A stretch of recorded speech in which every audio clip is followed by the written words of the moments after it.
다음은 지금 정치권에서 논란이 되고 있는 부분을 짚어볼 텐데 유승민 전 의원의 딸 유담 씨. 선거 유세에도 자주 나왔기 때문에 얼굴이 많이 알려져 있죠. 지금 인천대 교수로 임용이 됐는데 이게 좀 논란이 되고 있는 것 같습니다. 먼저 영상을 먼저 보도록 하겠습니다. 정말 크게 혼난 적은 없는 것 같아요. 근데 저는 그런데 오빠는 조금 아무래도 아들이니까 맏아들 제가 또 이제 집에서 워낙 늦둥이라서 아빠가 저한테는 이렇게 똑같이 이제 혼낼 것도 저한테는 좀 부드럽게 하시고 가족들이 또 그렇게 좀 말렸다면서요, 처음에는. 아니, 따님 유담 씨는 뭐라고 한 거예요? 저와 제일 가까운 사람들, 네. 가족들, 또 저와 뭐 정말 동고동락하던 제 이 보좌진들, 제일 가까운 사람들은 다 말렸습니다. 그 제 딸도 아빠 하지 말라고. 선거 때 지원 유세에 적극적으로 나서면서 언론의 관심을 많이 받았는데 이후의 행보가 어떻게 됐냐면 이렇게 됐습니다. 이제 학부하고 석사하고 박사를 모두 이제 한국에서 했는데 2025년도 2학기에 인천대 조교수로 이제 임용이 됐다는 얘기예요. 김 교수님, 이게 뭐 임용 과정이 좀 석연치 않다 이런 겁니까? 그렇습니다. 왜냐하면 너무 젊은 나이에 네. 너무 일찍 아마 국립대 전임 교수가 됐다는 거거든요. 31살이네요. 그렇습니다. 저도 예. 처음에 접했을 때는 그냥 인천대가 국립대학이기 때문에 국립대학교에서는 이제 시간 강사 정도를 이제 시작하게 되는 줄 알았는데 사실 뭐 이 학부라든가 그리고 이제 최근에 이제 경영학 박사를 딴 지가 얼마 되지 않았기 때문에 예. 아직은 전임 교원되기엔 조금 부족하지 않느냐 하는 그런 평가가 좀 있는 것 같거든요. 왜냐하면 아무래도 인천대가 국립대학이기 때문에 전임 교원이 되려면 상당한 뭐 업무 뭐 상당 학문적 성과가 있거나 아니면 우리가 들어도 알만한 뭐 해외 굉장히 명문 대학에서 박사학위를 하고 또 뭐 해외 글로벌 어떤 금융기관이 이런 데서 상당히 오랫동안 했거나 하는 그런 경력이 없이 단순하게 그냥 국내에서 어떤 경영학 박사를 받고 아직까지 연구기관의 경험이라든가 어떤 학문 실적이나 이런 것들이 아직 조금 부족한데 예. 아무래도 인천대 국립대학의 어떤 전임 교원이 됐다고 하니까 그 부분에 있어 굉장히 좀 의혹이 있는 거 아니냐, 아빠 찬스를 쓴 거 아니냐 하는 의혹들이 지금 계속되고 예. 있는 부분들이거든요. 네. 그래서 상임위에서도 이 부분에 대해서 문제 제기가 있었습니다. 구체적으로 어떤 내용인지 한번 직접 보도록 하겠습니다. 심지어 학생들이 대자보를 붙이면서 이 유담 교수 31살의 유담 교수가 무역학과 교수가 된 것에 대한 이의 제기가 많이 있습니다. 3월 달에 박사학위를 받고 2달 뒤인 5월 달에 교수로 임용이 되는데 그러면 무슨 경력이 있겠어요?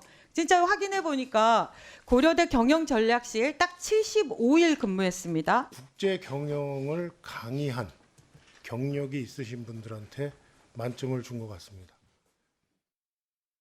성신 부장, 이게 결국 그 경찰이 고발까지 돼가지고 수사를 한다고 하는데 지금 제기되는 의혹은 경력이 너무 짧다.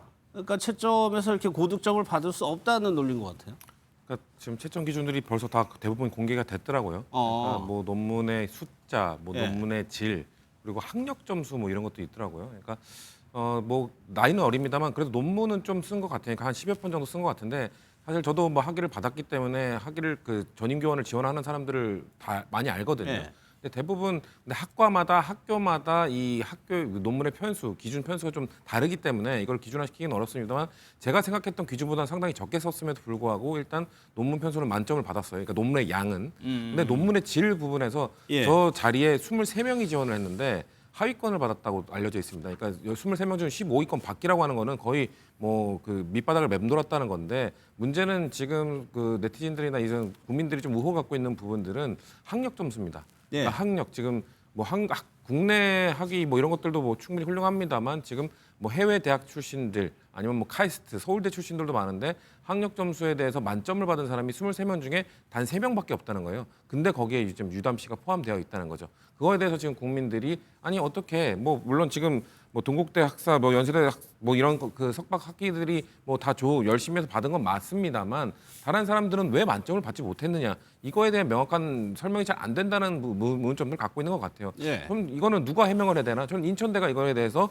이런 기준 그렇죠, 때문이다. 일차적으로. 만약에 예. 본인들의 이런 입학 기준에 대해서 뭔가 공개적으로 설명하기 어렵다? 그러면은 저 국회의원들 일부 교육이나 이런 사람들 불러서 비공개로 이걸 공개해도 되거든요. 이거는 대중에 공개하지 말아달라. 우리 학교에 뭔가 이 기준이 있기 때문에 이건 비공개해달라고 하면서 이걸 그런 다음에 들어가는 국회의원들이 납득할 만한 설명을 하면 됩니다. 예. 근데 지금 그 자료가 또 없다고 하는 겁니다. 그러니까 본인들이 그 받았던 자료들 이미 소멸됐다라고 해버리니까 지금 사실 이 상황에서는 이 유담 씨의 의혹으로 끝날 수밖에 없는 건 뭔가 이 인천대는 자기네들 자료 없다고 해버리고 아, 그렇죠. 따져보려면 근거를 근거가 있어야 확인해봐야 되는데 되는데. 지금 뭐 이런 거 없다고 해버리고 점수는 나와 있는 점수에 대한 의혹들은 남아 있고 예. 그렇기 때문에 이건 정치적 공방으로만 흐를 수 없는 상황 아닌가. 결국 전 책임은 인천대가 가장 크지 않나라는 생각이 듭니다. 그런데 뭐 일각에서 아빠 찬스라고 하는 거는 그거는 저렇게 임명된 거에 대해서 그러니까 유승민 전 의원이 뭐 관여됐다고는 하는 근거나 그런 건 아직까지는 없는 거죠. 그런 건 전혀 없죠. 전혀 없고 유담 씨 이제 사례가 지금 조국 이제 전 장관하고 좀 비교가 되긴 합니다. 왜냐하면 자녀의 이제 대학 관련된 부분이기 때문에 조민 씨는 이제 입시인 거고 이분은 이제 채용인 거죠. 그 차이인데 지금 예를 들면 조국 씨 전 장관처럼 예를 들면 이제 경력이 허위로 한 것들이 취재가 돼서 보도가 됐거나 아니면 국회에서 자료 요구를 통해서 확인이 돼가지고 언론에 공개됐거나 그런 부분이 지금 전혀 없는 상황입니다. 예. 그리고 또 하나 조민 씨 같은 경우는 얼굴이 알려지지 않죠. 그때 당시 대학에 들어갈 때는 그러다 보니까 스스로 자기 아버지가 누구랑을 또 주변에 많이 알렸다고 하지 않습니까? 근데 유담 씨는 달라요. 유담 씨는 아버지 선거를 도와주기 위해서 언론에 공개적으로 나섰기 때문에 누군가는 유담 씨를 알아보는 사람이 또 있었을 겁니다. 이미 네. 얼굴이 알려져 있을 수 있는 거죠. 따라서 누군가는 너 혹시 유승민 그 의원의 딸 아니냐라는 이제 질문을 해줄 수도 있긴 하지만 본인이 스스로 내가 유승민 의원의 딸이다. 그리고 내가 뭐 경력을 뭐 해외에서 뭐 논문을 뭐 쓴 거에 했는데 그게 허위로 드러났다든가 이런 것도 전혀 안 드러난 상황인데 예. 조국 이제 전 사태 입시 비리 사태처럼 그걸 대입시켜 가지고 마치 유사한 사건처럼 몰아가는 것은 너무 근거가 없다. 좀 더 구체적인 근거가 있으면은 이 채용의 의혹에 대해서 좀 소명을 좀 하고 뭐 또 수사를 하거나 그럴 수 있는데 그럴 상황까지 아닌 것 같다. 다만 아까 말씀드린 것처럼 인천대학교가 좀 적극적으로 소명할 필요는 있을 것 같아요. 네. 아까 자료가 지금 없다 그러는데 그 채용 관련된 자료는 연구보존 자료라고 그러더라고요. 그게 없을까요? 그러니까 그게 왜 없는지 그거는 인천 국립대가 국립대이기 때문에 그게 많이 없다 그러면 또 감사받아 징계받을 수 있습니다. 관련자들이. 그렇기 때문에 그 반드시 자료를 좀 찾아가지고 국민들에게 의혹을 좀 풀어줄 의무가 있겠다 생각은 듭니다. 여기서 이제 논란이 더 커진 이유가 이제 조국 전 대표가 이제 어떤 의사가 쓴 글을 이제 공유를 하면서 오늘 공유를 하면서 이게 논란이 더 커지고 있는데 조국 전 대표 입장에서는 아무래도 잠시만요.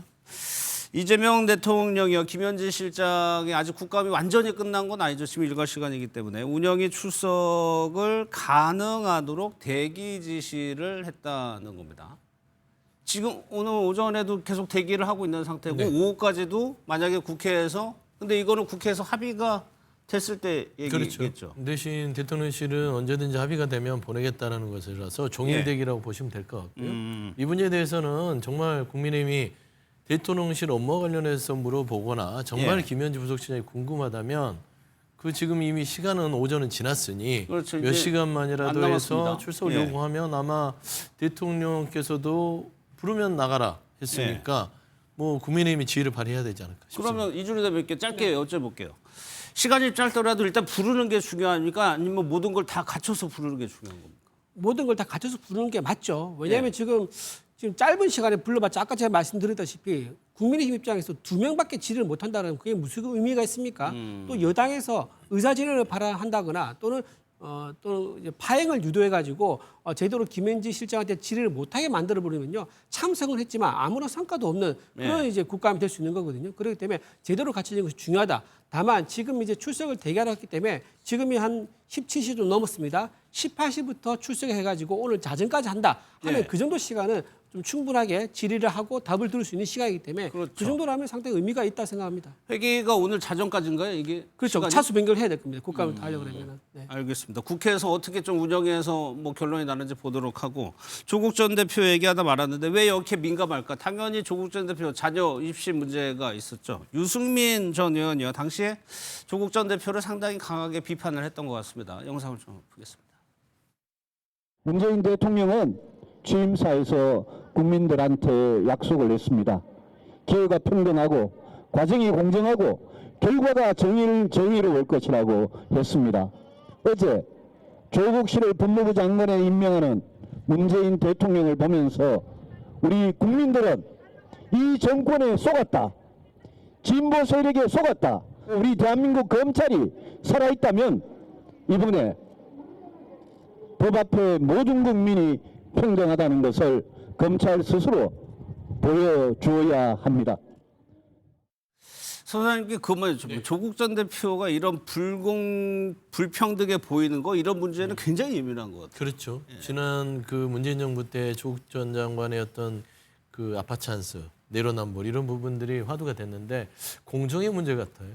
근데 유승민 전 의원 같은 경우도 이렇게 조국 전 장관을 비판해 놓고 본인도 지금 이 현재 본인의 딸이 인천대 전임 교수가 된 부분에 대해서는 어떤 입장을 밝힐지 저는 굉장히 이 스스로도 공정의 문제에 부딪힌다고 봅니다. 아주 간단합니다. 유담이라는 그 유승민 전 의원의 따님이 그 자격이 없다고 볼 수는 없으나 일반 상식에 비추어 볼 때 박사학위 딴 지 2달밖에 되지 않았고 경험이 그렇게 23명의 사람들보다 뛰어나거나 뭔가 일치월장할 만한 어떤 그런 그 교수로서의 자질을 갖췄다고 일반인이 보기에도 좀 의심스러울 땐 그러면 인천대 측에 뭐 지금 현재 유승민 전 의원과 무슨 관계가 있는지 모르겠으나 아파 찬스를 고려한 채용이 아닌가. 이거는 상식적으로 접근이 되지 않겠습니까? 그래서 저는 가장 중요한 거는 유담 유승민 전 의원의 딸이 채용이 됨으로써 누군가는 이 자리에 대해서 박탈을 당해야 되잖아요. 아까 우리 성치훈 우리 위원장도 얘기했지만 사실상 그 23명의 지원자 중에 그 어떤 특권과 반칙에 있어서 피해를 입는 사람이 생기기 때문에 이 공정의 문제의 부분은 유승민 전 의원이 정치를 계속 하시려면 반드시 스스로 해소하고 가야 된다. 알겠습니다. 앞서 저희가 전했던 울산 화력 보일러 타워 붕괴 사고 영상이 좀 들어와서 그 영상을 좀 보도록 하겠습니다. 오늘 오후 2시가 좀 넘어서 지금 보일러 타워가 한 동이 이제 무너졌습니다. 저게 3기가 이제 다 폐쇄 사용을 안 하는 저 보일러 타워라고 하는데 3기가 서 있는데 저 3기를 발파가기 쉽도록 구조물을 자르는 작업을 하던 중에 가운데에 있던 5호기가 무너진 겁니다. 그러니까 3기가 나란히 서 있고 이거를 발파하기 쉽도록 구조물을 자르던 와중에 가운데 있는 5호기가 2시 2분경에 무너졌습니다. 저 시설은 뭐를 하는 시설이냐면 전기를, 그러니까 스팀으로요, 터빈을 가동해서 전기를 생산하는 설비라고 합니다. 저 구조물 이제 철거 작업을 위해서 9명이 작업을 하고 있었는데 2명은 구조가 됐고 아까 2명은 발견을 해서 구조 작업 중이었고요. 나머지 5명에 대해서는 아직까지는 소식이 들어와 있지 않습니다. 1명은 정직원이고요. 나머지 8명은 계약직 형태의 근로자라고 지금 소방당국이 설명하고 있습니다. 글쎄 이재명 대통령 시위로 이런 안전 문제 굉장히 강조하고 있는데 좀 계속 일어나고는 있을까요? 그러니까 이게 참 안타까운 문제긴 한데요. 이 안전 문제들을 정말 현장에서 그 안전관리자들이 이게 정말 살을 걸고 매달려야 됩니다. 아직은 이제 사고의 경위가 정확하게 나오진 않았으나 이 발파함에 있어서 이걸 좀 손쉽게 하려고 안전 매뉴얼을 무시하고 한 게 아닌가 싶기도 해요. 그거 조사해 봐야죠. 그러니까 조사를 해봐야겠는데 대통령이나 이재명 정부가 그 이 근로자들이 정말 어떤 일을 하다가 죽는 경우까지 이르는 것을 극도로 정말 지금 최선을 다해서 막으려고 하는 거 아니겠습니까? 저는 이런 부분에 있어서는 좀 안타깝지만 이 좀 어떤 신상 필벌식의 어떤 그 책임을 물음으로써 다시 이 같은 일이 반복되지 않는 좀 이런 그 대책들이 마련돼야 될 거라고 생각합니다. 지금 매몰된 5명은 아직 생사라든가 매몰 지점도 지금 파악을 하지 못하고 있습니다. 영상에서 보셨듯이 상당히 거대한 구조물이 지금 쓰러진 상황이기 때문에 나머지 5명이 어디에 지금 매몰되어 있는지도 아직 파악이 안 되고 있습니다. 지금 현재 상황에 보면은 구조물 아래쪽에서 만약에 이제 인원이 발견이 된다면 비교적 구조가 용이할 거라고 판단을 하고 있지만 아직까지도 명확하게 5명은 어디에 있는지가 파악이 되고 있지 않습니다. 이거는 또 저희가 뉴스 끝날 때까지 계속해서 좀 살펴보도록 하고요.